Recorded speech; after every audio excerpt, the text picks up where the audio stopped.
Thank you for that, Teresa. Rana, tell us a bit about your story getting into writing.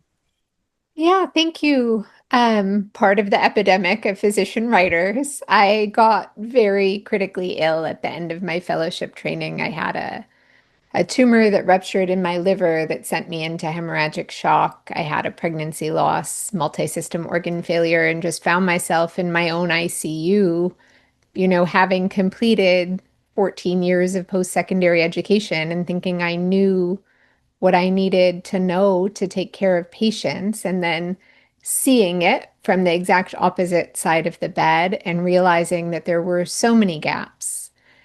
And really, my first act coming back was just creating a communication curriculum for our trainees at Henry Ford Health and working to educate them on the things that I had seen and heard that I felt were unhealing or adding unnecessary suffering.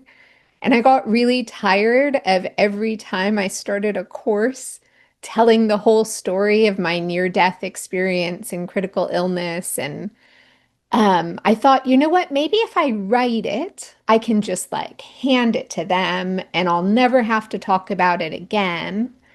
And that didn't work out at all. What it turns out when you write a book, you end up talking about it more, but it did give me something that I could share as a way of saying this is why it's so important to me that we act different in medicine and that we learn different ways of communicating.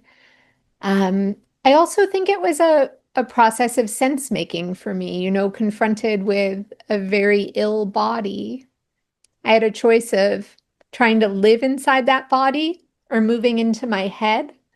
And as a physician, it was far more comfortable to try to make sense of an incomprehensible situation and just retreat and be a little mini anthropologist and study my surroundings and not feel any of the feelings. So it was an interesting first pass.